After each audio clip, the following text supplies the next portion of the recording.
Hi everyone, welcome to KS exam preparation warriors YouTube ಚಾನಲ್ಗೆ ಎಲ್ಲರಿಗೂ ಆತ್ಮೀಯವಾದಂತಹ ಸ್ವಾಗತ. So current affairs as it is continue ಮಾಡ್ತಾ ಹೋಗೋಣ. ಕಳೆದ ತರಗತಿಯಲ್ಲಿ 12/5/2024ವರೆಗೆ ಅಪ್ಡೇಟ್ ಕೊಟ್ಟಿದ್ದೆ ಕರೆಂಟ್ ಅಫೇರ್ಸ್ನ. ಸೊ ನಿಮಗೆ ಡೇಟ್ ವೈಸ್ ಕರೆಂಟ್ ಅಫೇರ್ಸ್ ಸಿಗ್ತಾ ಇಲ್ಲ. ಸೊ ಎಲೆಕ್ಷನ್ ಇರೋದರಿಂದ ಹೇಳಿದ್ದೆ ನಾನು. ಸೊ ಆ್ಯಸ್ ಇಟ್ ಈಸ್ ಏನು ಇಂಪಾರ್ಟೆಂಟ್ ಇರುತ್ತೋ ಆ ಮಂತಲ್ಲಿ ಅದನ್ನು ನಾನು ಕರೆಂಟ್ ಅಫೇರ್ಸ್ ಕೊಡೋ ಕೆಲಸ ಮಾಡ್ತಿದ್ದೀನಿ. ಇವತ್ತು ಆ್ಯಸ್ ಇಟ್ ಈಸ್ ಕಂಟಿನ್ಯೂ ಮಾಡ್ತಾ ಹೋಗೋಣ. ಒನ್ಸ್ ಅಗೇನ್ ನನ್ನ ಚಾನಲ್ ಯಾರು ಸಬ್ಸ್ಕ್ರೈಬ್ ಮಾಡ್ಕೊಳ್ಳಿಲ್ಲ ಅಂದರೆ ಖಂಡಿತ ಸಬ್ಸ್ಕ್ರೈಬ್ ಮಾಡ್ಕೊಳ್ಳಿ ಅಂತ ಹೇಳ್ತಾ ಈ ಕ್ಲಾಸ್ನ ಸ್ಟಾರ್ಟ್ ಮಾಡೋಣ. Once again all of you welcome. Okay, ಒಂದು 12/5/2024ವರೆಗೆ ನಾನು ಅಪ್ಡೇಟ್ ಮಾಡಿದ್ದೆ. So as it is continue ಮಾಡ್ತಾ ಹೋಗೋಣ. 13/5/2024 ಸೋಮವಾರದಿಂದ ಕರೆಂಟ್ ಅಫೇರ್ಸ್ ನೋಡ್ತಾ ಹೋಗೋಣ. ಸೊ ನಮ್ಮ ಒಂದು ಭಾರತ ದೇಶದ ಒಂದು ಅರಣ್ಯ ಸಂರಕ್ಷಣೆ ಏನಿದೆ, ಸೊ ಅದರಲ್ಲಿ ಒಂದು ಭಾರತ ಒಂದು ಮುನ್ನಡೆಯನ್ನು ಸಾಧಿಸಿದೆ, ಮಹತ್ವದ ಮುನ್ನಡೆಯನ್ನು ಸಾಧಿಸಿದೆ ಅಂತೇಳಿ United Nations forum on forest ಹೇಳಿದೆ. ಓಕೆ, ಸೊ ಏನಪ್ಪ ಅಂದರೆ ಅರಣ್ಯ ಸಂರಕ್ಷಣೆ ಮತ್ತು ನಿರ್ವಹಣೆ ಕ್ಷೇತ್ರದಲ್ಲಿ ಭಾರತವು ಮಹತ್ವ ಮುನ್ನಡೆ ಸಾಧಿಸಿದೆ. ಕಳೆದ 15 ವರ್ಷಗಳಲ್ಲಿ ದೇಶದ ಒಂದು ಅರಣ್ಯ ವಿಸ್ತರಣೆಯಾಗಿದೆ, ಜೊತೆಗೆ ಒಂದು ವಿಸ್ತರಣೆಯಾಗಿದೆ ಎಂದು ವಿಶ್ವಸಂಸ್ಥೆಯ ಅರಣ್ಯಗಳಿಗೆ ಸಂಬಂಧಿಸಿದ ವೇದಿಕೆ ಇದು. ಸೊ ಅರಣ್ಯಗಳಿಗೆ ಸಂಬಂಧಿಸಿದ ವೇದಿಕೆಯಾದಂಥ UNFF ಭಾರತಕ್ಕೆ ತಿಳಿಸಿದೆ. ಯಾವುದು? United Nations forum on forest ಅಂತ ಹೇಳ್ತೀವಿ, ಆ ವೇದಿಕೆ ತಿಳಿಸಿದೆ. ಅಮೇರಿಕದ ನ್ಯೂಯಾರ್ಕ್ನಲ್ಲಿ ಮೇ 6ರಿಂದ 10ರವರೆಗೆ UNFF ಆಯೋಜಿಸಿದಂತಹ 19ನೇ ಸಮ್ಮೇಳನದಲ್ಲಿ ಭಾರತ ಭಾಗವಹಿಸಿತ್ತು. ಈ ವೇಳೆ 2010ರಿಂದ 2020ರವರೆಗಿನ ಅರಣ್ಯ ಪ್ರದೇಶದ ವಿಸ್ತರಣೆ ವಾರ್ಷಿಕ ಸರಾಸರಿಯಲ್ಲಿ ಭಾರತ 3ನೇ ರ್ಯಾಂಕನ್ನು ಪಡೆದಿದೆ. ಸೊ ವನ್ಯಜೀವಿ ಧಾಮಗಳು, ರಾಷ್ಟ್ರೀಯ ಉದ್ಯಾನವನಗಳು, ಹುಲಿ ಅಭಯಾರಣ್ಯ, ಜೀವಮಂಡಲ ಸಂರಕ್ಷಿತ ಪ್ರದೇಶಗಳನ್ನು ವಿಸ್ತರಿಸುವ ಮೂಲಕ ದೇಶವು ಏನು ಮಾಡಿದೆ, ಈ ವನ್ಯಜೀವಿ ಸಂರಕ್ಷಣೆ ಹಾಗೂ ಜೈವ ವೈವಿಧ್ಯಕ್ಕೆ ಹೆಚ್ಚಿನ ಮಹತ್ವ ನೀಡಿದೆ ಅಂತೇಳಿ ಭಾರತ ಈ ಸಮ್ಮೇಳನದಲ್ಲಿ ಹೇಳಿತು.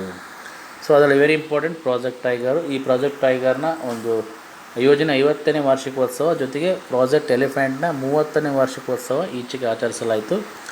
ಸೊ ಇದು ಪ್ರಭೇದಗಳನ್ನು ಸಂರಕ್ಷಿಸುವಲ್ಲಿ ಭಾರತದ ಬದ್ಧತೆಯನ್ನು ತೋರುತ್ತದೆ ಅಂತೇಳಿ ಭಾರತ ಪರಿಸರ ಸಚಿವಾಲಯ ಪ್ರಕಟಣೆಯನ್ನು ತಿಳಿಸಿದೆ. ಪ್ರಕಟಣೆಯೊಂದರಲ್ಲಿ ತಿಳಿಸಿದೆ. ಒಟ್ಟು ನಮ್ಮ ದೇಶ ಏನಾಗಿದೆ, ಒಂದು ಅರಣ್ಯದ ಒಂದು ಅರಣ್ಯ ಸಂರಕ್ಷಣೆಯಲ್ಲಿ ಒಂದು ಮಹತ್ವದ ಮುನ್ನಡೆಯನ್ನು ಸಾಧಿಸಿದೆ ಅಂತೇಳಿ ನಮ್ಮ ವಿಶ್ವಸಂಸ್ಥೆಗೆ ಅರಣ್ಯ ರಿಲೇಟೆಡ್ ಆಗಿರುವಂತಹ United Nations forums of forest ಹೇಳಿದೆ. ಓಕೆ, ಸೊ ರ್ಯಾಂಕ್ ಸಹ ಬಂದಿದೆ ನಮ್ಮ ದೇಶಕ್ಕೆ. ನೆಕ್ಸ್ಟ್ 14/5/2024 ಮಂಗಳವಾರ ಕರೆಂಟ್ ಅಫೇರ್ಸ್ ನೋಡುವಾಗ ನಮ್ಮ ಒಂದು ಪರಮಾಣು ಒಪ್ಪಂದದ ಅನುಷ್ಠಾನ ಪ್ರಗತಿಯಲ್ಲಿದೆ. ಓಕೆ, ರಷ್ಯಾ ದೇಶದೊಂದಿಗಿನ ಪರಮಾಣು ಒಪ್ಪಂದದ ಅನುಷ್ಠಾನಕ್ಕಾಗಿ ಭಾರತವು ಹೆಚ್ಚುವರಿ ಪ್ರದೇಶಗಳನ್ನು ಹುಡುಕ್ತಾ ಇದೆ.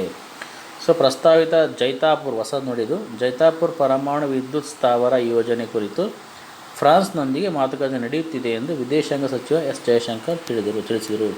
ಸೊ ಜೈತಾಪುರ್ ಇದು ನ್ಯೂ ಪ್ರಾಜೆಕ್ಟ್ ಆಫ್ ಅದೇನು ಹೇಳ್ತೀವಲ್ಲ, ಪರಮಾಣು ಒಪ್ಪಂದದಲ್ಲಿರುವಂಥ ಒಂದು ಹೊಸ ಪರಮಾಣು ವಿದ್ಯುತ್ ಸ್ಥಾವರ ಜೈತಾಪುರ್. ಓಕೆ, ಜೈಶಂಕರ್ ಅವರು ಕಳೆದ ಡಿಸೆಂಬರ್ ರಷ್ಯಾ ದೇಶದ ಪ್ರವಾಸದಲ್ಲಿದ್ದಾಗ ಈ ಕೂಡಂಕುಳಂ ಏನು ತಮಿಳುನಾಡಲ್ಲಿದೆಯಲ್ಲ, ಪರಮಾಣು ಸ್ಥಾವರದ ಭವಿಷ್ಯದ ವಿದ್ಯುತ್ ಉತ್ಪಾದನೆ ಘಟಕಗಳ ನಿರ್ಮಾಣಕ್ಕೆ ಸಂಬಂಧಿಸಿದಂತೆ ಉಭಯ ರಾಷ್ಟ್ರಗಳು ಒಂದು ಪ್ರಮುಖವಾದ ಒಪ್ಪಂದಕ್ಕೆ ಸಹಿಯನ್ನು ಹಾಕಿದ್ದು. ಸೊ ಕೂಡಂಕುಳಂನಲ್ಲಿ ತಲಾ 1000 ಮೆಗಾವ್ಯಾಟ್ ಇದರ 4 ಪರಮಾಣು ವಿದ್ಯುತ್ ಸ್ಥಾವರಗಳನ್ನು ನಿರ್ಮಿಸಲಾಗಿದೆ ಮತ್ತು ಅದೇ ಸಾಮರ್ಥ್ಯದ 12 ರಿಯಾಕ್ಟರ್ ನಿರ್ಮಿಸಲಾಗುತ್ತಿದೆ ಅಂತೇಳಿ ಹೇಳಲಾಗ್ತದೆ. ಇದು ಭಾರತ ದೇಶದಲ್ಲೇ ಈ ಕೂಡಂಕುಳಂ ಇದೆಯಲ್ಲ ಅತಿ ದೊಡ್ಡ ಪರಮಾಣು ಪಾರ್ಕ್ ಆಗಿದೆ ಅಂತ ಹೇಳ್ತಾರೆ. ನೋಟ್ಸ್ ಮಾಡ್ಕೊಳ್ಳಿ. ಕೂಡಂಕುಳಂ ವಿದ್ಯುತ್ ಸ್ಥಾವರದ ಬಗ್ಗೆ ಕಳೆದ CTI ಎಕ್ಸಾಮಲ್ಲೂ ಸಹ ಕೇಳಿದ್ದ, ಕಮರ್ಷಿಯಲ್ ಟ್ಯಾಕ್ಸ್ ಇನ್ಸ್ಪೆಕ್ಟ್ರಲ್ಲೂ ಸ್ವಲ್ಪ ಅದ್ರ ಬಗ್ಗೆ ಭಾಳ ಕೇಳ್ತದೆ. ಅತಿ ದೊಡ್ಡ ಅಣು ಸ್ಥಾವರ ಹೌದು ಭಾರತ ದೇಶದಲ್ಲಿ, ಜೊತೆಗೆ ಅದಕ್ಕೆ ರಷ್ಯಾದ ಸಹಯೋಗ ಇದೆ. ಓಕೆ, 1000 ಮೆಗಾವ್ಯಾಟ್ನ 4 ಪರಮಾಣು ವಿದ್ಯುತ್ ಸ್ಥಾವರಗಳನ್ನು ನಿರ್ಮಿಸಲಾಗಿದೆ. ಓಕೆ, ಕೂಡಂಕುಳಂನಲ್ಲಿ, ಕೂಡಂಕುಳಂ ತಮಿಳುನಾಡಲ್ಲಿ ಬರುತ್ತೆ. ನೆಕ್ಸ್ಟ್ 21/5/2024 ಮಂಗಳವಾರ ಕರೆಂಟ್ ಅಫೇರ್ಸ್ ನೋಡುವಾಗ ಇರಾನ್ ಅಧ್ಯಕ್ಷರಾದಂತಹ ರೈಸಿ ಸಾವನ್ನು ಸಂಭವಿಸಿದೆ. ಸೊ ಹೆಲಿಕಾಪ್ಟರ್ ದುರಂತದಲ್ಲಿ ಇರಾನ್ ಅಧ್ಯಕ್ಷರಾದಂಥ ರೈಸಿ ಅವರು ಸಾವನ್ನಪ್ಪಿದ್ದಾರೆ. ಹಂಗಾಮಿ ಅಧ್ಯಕ್ಷರಾಗಿ ಮೊಹಮ್ಮದ್ ಮೊಕ್ಬರ್ ಅವರು ನೇಮಕವಾಗಿದ್ದಾರೆ. ಸೊ ಇರಾನ್ ಮತ್ತು ಅಜರ್ಬೈಜಾನ್ ಗಡಿ ಸನಿಹದ ಪರ್ವತ ಪ್ರದೇಶದಲ್ಲಿ ಹೆಲಿಕಾಪ್ಟರ್ ಪತನಗೊಂಡು ಇರಾನ್ ಅಧ್ಯಕ್ಷ ಇಬ್ರಾಹಿಂ ರೈಸಿ ಅವರು ಜೊತೆಗೆ ವಿದೇಶಾಂಗ ಸಚಿವರಾದ ಹುಸೇನ್ ಅಮೀರ್ ಅವರು, ಅಬ್ದುಲ್ ಹಿಯಾನ್ ಹಾಗೂ ಕೆಲವು ಅಧಿಕಾರಿಗಳು ಏನಾಗಿದ್ದಾರೆ, ಮೃತಪಟ್ಟಿದ್ದಾರೆ. ಓಕೆ, ಸೊ ಇಬ್ರಾಹಿಂ ರೈಸಿ ಜೊತೆಗೆ ವಿದೇಶಾಂಗ ಸಚಿವರಾದಂಥ ಹುಸೇನ್ ಅಮೀರು, ಅಬ್ದುಲ್ಲಾ ಹಿಯಾನ್ ಹಾಗೂ ಕೆಲವು ಅಧಿಕಾರಿಗಳು ಮೃತಪಟ್ಟಿದ್ದಾರೆ. ಓಕೆ, 22/5/2024 ಬುಧವಾರದ ಕರೆಂಟ್ ಅಫೇರ್ಸ್ ನೋಡುವಾಗ ಸೊ ಉದ್ಭವ್ ಅನ್ನೋ ಒಂದು ಯೋಜನೆಯಡಿ ಸೇನೆಯ ಪರಂಪರೆ ಅಭಿವ್ಯಕ್ತಿ ಮಾಡಲಾಗ್ತದೆ. ಆ ಯೋಜನೆಯಡಿ ವೆರಿ ಇಂಪಾರ್ಟೆಂಟ್ ಆಗುತ್ತೆ ನೋಡಿ, ಉದ್ಭವ್. ಸೊ ರಕ್ಷಣಾ ಕ್ಷೇತ್ರದಲ್ಲಿ ದೇಶದ ಒಟ್ಟು ಚಿತ್ರಣ ಹಾಗೂ ಭಾರತೀಯ ಸೇನೆಯ ಶ್ರೀಮಂತ ಪರಂಪರೆ, ಮಹಾಭಾರತದ ಮಹಾಕಾವ್ಯದ ಯುದ್ಧದ ಸನ್ನಿವೇಶಗಳನ್ನು ಸೊ ಈ ಒಂದು ಉದ್ಭವ್ ಯೋಜನೆಯಡಿ ಭಾರತೀಯ ಸೇನೆಯು ಪ್ರದರ್ಶಿಸಲಿದೆ. ಅಂದರೆ ಸೊ ನಮ್ಮ ದೇಶದ ರಕ್ಷಣಾ ಕ್ಷೇತ್ರದಲ್ಲಿರುವಂಥ ಒಟ್ಟು ಚಿತ್ರಣವನ್ನು ಹಾಗೂ ನಮ್ಮ ಭಾರತ ದೇಶದ ಸೇನೆಯ ಶ್ರೀಮಂತ ಪರಂಪರೆಯನ್ನು, ಮಹಾಭಾರತ ಕಾವ್ಯದ ಯುದ್ಧದ ಸನ್ನಿವೇಶಗಳನ್ನು ನಾವು ಉದ್ಭವ್ ಅನ್ನೋ ಒಂದು ಯೋಜನೆಯಡಿಯಲ್ಲಿ ಈ ಭಾರತೀಯ ಸೇನೆಯನ್ನು ಪ್ರದರ್ಶನ ಮಾಡಲಿದೆ. ಸೊ ಭಾರತ ಭಿನ್ನ ಸಂಸ್ಕೃತಿಯ ಐತಿಹಾಸಿಕ ಸ್ವರೂಪ ಈ ವಿಷಯ ಕುರಿತು ಮಂಗಳವಾರ ನಡೆದಂಥ ಸಮ್ಮೇಳನದಲ್ಲಿ ಮಾತನಾಡಿದಂತಹ ಸೇನೆಯ ಮುಖ್ಯಸ್ಥ ಜನರಲ್ ಮನೋಜ್ ಪಾಂಡೆ ಅವರು ತಿಳಿಸಿದರು. ಸೊ ಉದ್ಭವ್ ಯೋಜನೆ, ಈ ಒಂದು ಯೋಜನೆಗೆ ಕಳೆದ ವರ್ಷ ಚಾಲನೆ ನೀಡಿತ್ತು.